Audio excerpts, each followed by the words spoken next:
Part 2 of this weekend's Giants Live double bill was England's strongest man, so let's take a look at what happened.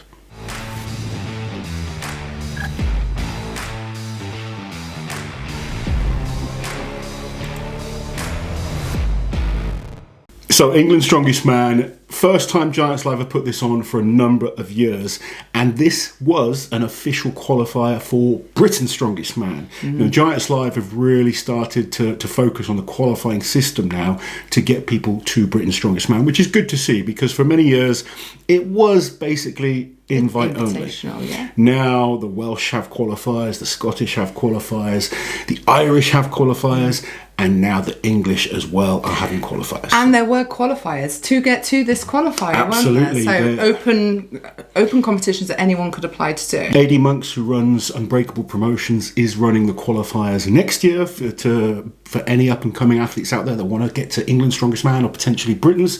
And then the top 3 from England's Strongest Man are guaranteed invites to Britain's Strongest Man. I personally think they will go down that list a little bit further as well. Yeah, I'll be interested to see how far they go because I can't imagine Mark Felix not being invited to Britain's Strongest Man, but I would expect then everyone between Mark and the top 3 guys to get an invite too. I'm playing devil's advocate a little bit. It'll be interesting to see what happens and who ends up at the show. Absolutely. So Auntie Liz, starting off controversial there, but I think the real talking point before this show was the return of Luke Richardson. Now, we hadn't seen Luke compete for a few years, have been following him in terms of his training, and I think for most people he would have been the favourite coming into this show, but there is always an element of doubt when you're kind of coming back from injuries. But he really turned on the heat. Yeah. You know, he looked like he hasn't missed a beat. From the performance he put on, he was just solid throughout. There was no weaknesses at all. He looked like a world-class athlete. I would kind of throw him in with the top 10 in the world. Now, where you put him in that level is yet to be determined because we need to see him against that slightly higher opposition, if you like. We'll get to see. We get to see that very soon. But I was super impressed with Luke. He looked professional. He looked relaxed, which was good to see. Yeah. And even when things didn't maybe go absolutely perfectly, he didn't seem to let any of that affect him. Just moved on, was real professional, and a very, very deserving winner of this competition.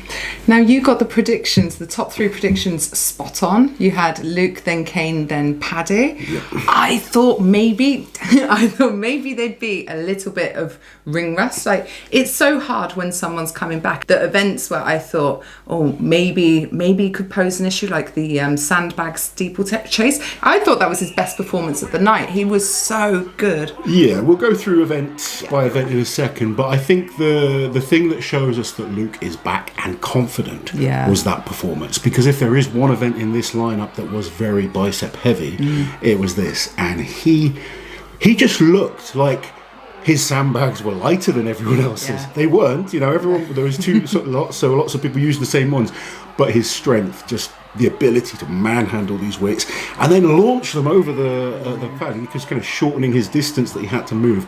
Very, very solid performance by Luke.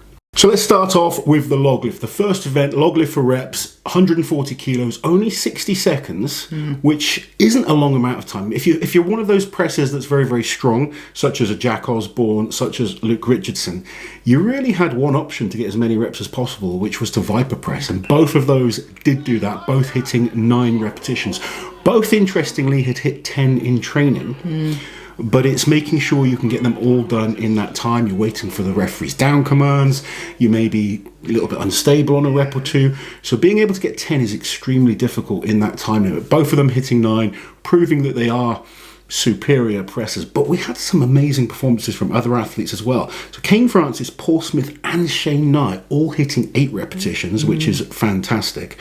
And as well as that, we had Josh Brown who hit 7. So very, very good pressing.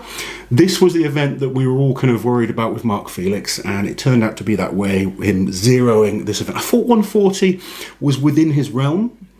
I think on the right day it is. It's just, you know, it's very close to his max right now, and he might get it, he might not. Unfortunately, he just didn't. Yeah, and someone else to look out for, because this competition was such a good competition for him, but this was the weakness, was Paddy Haynes. Now, Paddy has done incredible this year. If you guys have not heard of Paddy Haynes, he is going to just a rising star in British Strongman. But this is an event that he struggles a bit more on. He did, however, hit 2 reps, which got him a few points on the board, which is really what he was focused on. He knows the pressing is something he's going to have to work on, but he knew he had 4 events that were very, very solid coming after that. So it put a few points on the board, stretched him away from the likes of Mark Felix, who zeroed, and put him in a good place to push on with the better events. So event number 2 was the axle deadlift for reps. The weight was set at 320 kilos. It was listed at 330 beforehand. Darren decided to drop it a little bit from the 330 down to 320. I think it was a good call, looking at the reps that were performed by the athletes. Yeah. Now, before this, I really thought Luke Richardson takes this one. Yeah. He's a fantastic deadlifter. His deadlift for reps look very good in training. His conditioning looks very, very good. And although I knew Paddy's a good deadlifter, I didn't think he would possibly beat Luke or Mark Felix, to be honest, on this one. I was happy to be proven wrong. Paddy Haynes comes out and hits 10 repetitions. Now, like I said before, if you don't know Paddy, go and check the guy out. He is phenomenal, and his deadlifting is just improving rapidly. He's always been a solid deadlifter, but to go and beat the likes of Felix and Luke Richardson on an axle as well, where there's no give in the bar, you need that power off the floor.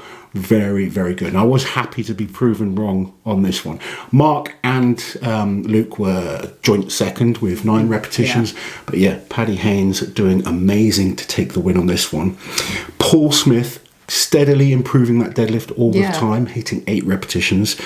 And from a coaching point of view, so pleased to see Jack Osborne hit 7, because to be honest, we were hoping for 5 in terms of it's training. A weakness, isn't it? It's been a weakness. Comparative. Yeah, but he's putting that work in. And for him to hit 7 on this was huge. So really, really proud of Jack on the deadlift. So after the deadlift, they went into the Sandbag steeplechase, which we also saw the day before with the women. In the men's case, they had 2 150 kilo sacks that they had to run 10 meters over the steeple and then go back, get the other, and then finish off loading it onto a platform. Now, 7 of the athletes managed to finish this, and they were Ben Glasscock, John Harker, Paul Smith, Andrew Flynn, Kane Francis, Paddy Haynes, and Luke Richardson.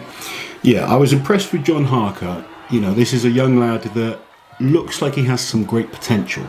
Very new, couple of mistakes. He was actually going really well on this event and then just kind of messed up a little bit towards the end, but you can see the potential is there. Paddy Haynes coming into this event, this was an event he did extremely well at OSG Europe, so that is, but it was all about Luke Richardson on this one. Yeah. You know, this is an event I think a lot of us thought Paddy could maybe take the win on. He really wanted the win. You could see he was disappointed afterwards. He still came second. He did fantastically well, but Luke just looked fantastic. The power on the man, as well as that conditioning and speed.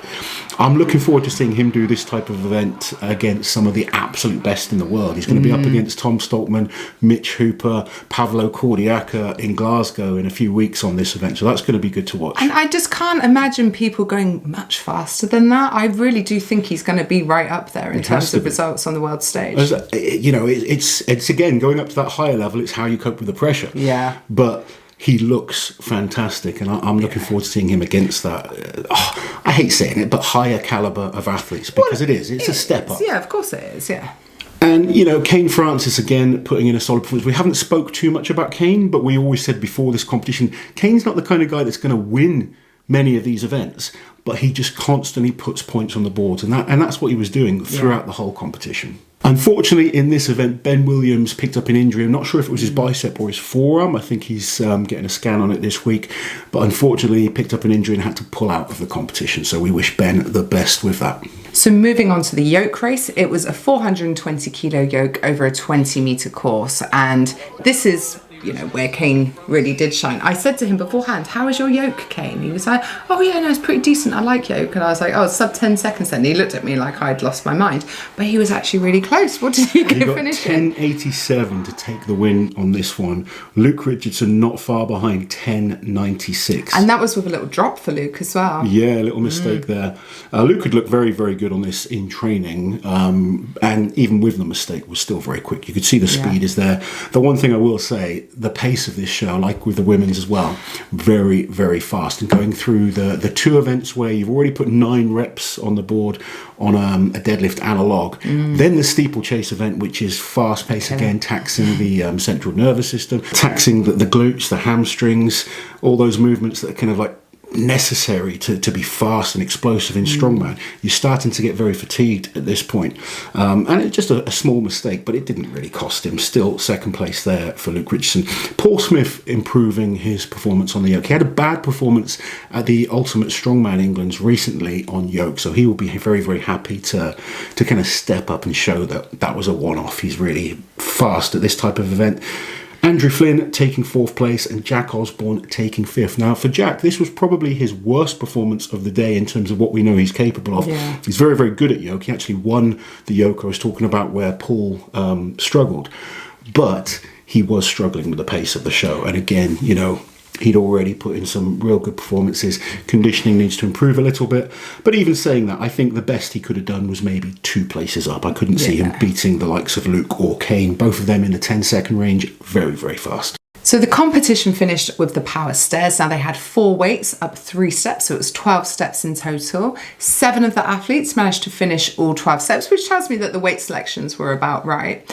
Paul Smith, this is a big improvement. Now, Paul, bless him, he was on the podium going into this event. The same thing happened to him at Britain's Strongest Man, but you could see a clear improvement. I know they had an extra weight at Britain's, and that weight would be heavier. They had an extra weight at Britain's, but he didn't even get to that weight. Exactly, you know, he did much better this time than we've ever seen Paul on the power stair. So clearly going away, putting the work in, still not the event he wants it to be, but we are seeing that progress every time that he does it. So I'm sure he will keep putting the work in as long as they keep putting this event in comps. Yeah. Nice finish for John Harker also, who was up against Felix, and he managed to pip him to the post. Little butt smack from Mark Felix I caught there on camera. Did you? Yeah, did you not see that? I didn't see that. Oh, I'll put it on the screen. Yeah, it's quite out of character for Mark. I don't think I've ever seen him slap someone's ass. There you go. Were you jealous? Thought that, well, yeah.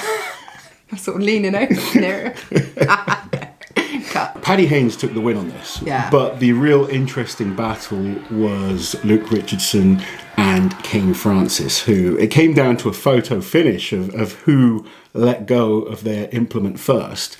And at the competition, I had it up on the big screen, and it looks like Luke takes the win, yeah? Well, so, right. I was doing my footage, editing my videos, and I thought, oh, I wonder if I caught it, because I film at 100 frames per second. TV shows are filmed at 24 frames per second usually, with sport at 30 frames per second. Now, I don't know anything. I went frame by frame. Just for my own morbid curiosity, and we should point out this does not affect the standings. Oh, Luke was so far ahead. It didn't mean anything. Exactly. What I caught, I'll put it on the screen and see if you agree with me. What I caught was that 2 frames, so that's 2/100ths of a second faster, Kane was at letting go of the implement, but Luke's landed a few frames before Kane because he was in a lower drop position than Kane was. And what was the ruling? Who lets go first or whose lands first? Well, I think it's hands off. Yeah, but I don't know. I just like a little bit. You're just trying to create some drama here, apparently. But the fact was they were so evenly matched, and they were. And really actually, when you kind of look through the results, it would have affected nothing. It affected nothing. So, Luke, like barring a catastrophe, Luke had won the competition. Luke had won. Yeah. Kane Francis ended up coming second. Yes. So even if he got the win over Luke, he'd still be in second. Yeah. It doesn't make a difference there. Paddy Haynes got himself onto the podium. So those 3 have all now gone and qualified for Britain's Strongest Man.